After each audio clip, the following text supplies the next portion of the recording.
एक अजीब साइंसदान की कहानी सुनाने जा रही हूँ, तो आप सब दिल थाम कर कान लगाकर पूरे ध्यान से सुनिए मेरी कहानी, जिसका नाम है मेलो पार्ट का जादूगर। तो साथियों, कहानी कुछ यूँ है कि अमेरिका के एक कस्बे में एक लड़का था जिसे नित नई चीजों की तलाश को जस्तुजू का ऐसा चस्का लगा हुआ था कि वो उसके चक्कर में न स्कूल जाता और न टीचर के सवालों के जवाब देता, बल्कि अपने ख्यालात तसव्वुरात व तजुर्बात में ही गुम रहता।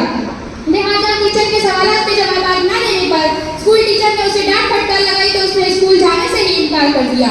उसकी मां खुद एक स्कूल टीचर थी। उसने उसे उसके फितरी रुझान यानी तलाश को जस्तुजू को परवान चढ़ाने के साथ घर में भी पढ़ना लिखना सिखाया, जिससे उसके मुताले में शौक और दिलचस्पी पैदा होने लगी। उसने बचपन ही में तारीख, साइंस और अदब वाली किताबों को छाट दिया। खासकर गेबर की मशहूर किताब the decline and fall of the Roman भी शामिल है। हम सब जानते हैं कि टेलीफोन ग्राहम बेल ने इजाद किया, लेकिन माउथपीस और रिसीवर का इजाफा उसी ने किया जिसे आवाज को दूर तक साफ सुना जा सकता है। सबसे पहले उसके लिए उन्होंने अपने घर से जलसा तक 45 किलोमीटर दूर टेलीफोन का नकारात्मक मौसीकी प्रोग्राम रखा। अपनी बीवी और दोस्तों के साथ उस प्रोग्राम को सुना। टेलीफोन पर मौसीकी की ऐसी धुन सुनकर सब उछल पड़े और चिल्ला उठे, क्या ही बेहतरीन मौसीकी है। एक दोस्त बोला, काश मैं इसे बार-बार सुन सकता।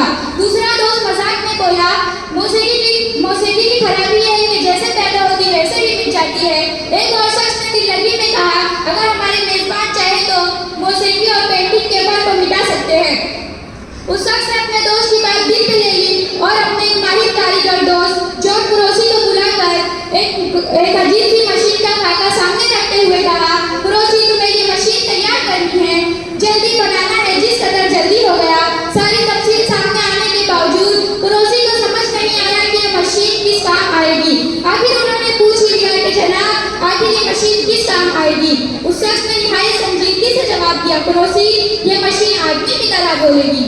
मगर कुरोसी मजाक में मुस्कुराया और कहा, अगर लोहे की मशीन बोलने लगी तो मैं बाजार में दस्तयाब सबसे आला सिगार लाके आपकी खिदमत में पेश करूंगा। मशीन बन जाने पर मेजबान भी मुस्कुराया और खुद एतमादी से कहा, अच्छा चलो देखते हैं। ये कहते हुए वो अपने मेलों की तजर्बागाह में गए। वहाँ दीगर कारीगर भी मौजूद थे, जिनसे उस नौजवान ने कहा, अगर सब ठीक ठाक रहा तो ये मशीन इंसान की तरह बोलेगी। ये सुनकर सब हंसने और मजाक बनाने लगे। उन सब की परवाह किए बगैर उस नौजवान ने मशीन के हैंडल को घुमाया जो डायफ्राम में फिट की गई थी और कहा, बिल्कुल ठीक, अब बस एक टीन की प्लेट चाहिए जिसको इस ड्रम पर लपेटा जा सके। फिर टीन की प्लेट को ड्रम पर लपेट कर इस तरह रखा कि टीन की नोक टीन की प्लेट से टिक सके। उसके बाद मशीन को अच्छी तरह से चेक किया और अपना मुंह नलकी के करीब किया। उसमें गीत या नज़म गाना शुरू किया जो उसकी माँ उसे बचपन में याद कराती थी।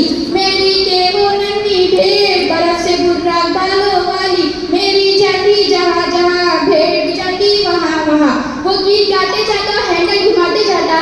उसे नर्सरी उसके बेकार कारीगर साथियों ने उसे नर्सरी गीत गाते सुना तो वो अफसोसनाक लहजे में बोले, हमारा इतना ज़हीन और काबिल मालिक पागल हो गया है।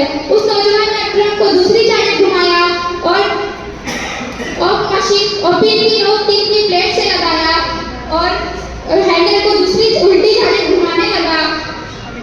अचानक वहाँ मौजूद अफराद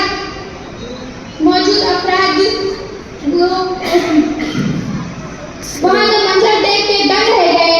कहा, खुदा की कसम, ये नामुमकिन है, ये तो जादू है, जादू। क्या कहा, ये मशीन बोलती है? हाँ, मगर आसपास खड़े हुए लोगों ने देखा कि एडिशन की मशीन गा रही थी, मेरी के वो नन्ही भेड़, बर्फ से बुर्राक बालों वाली, मेरी जाती जहाँ जहाँ, भेड़ भी जाती वहाँ वहाँ। जी हाँ, सही सुना आपने। ये नौजवान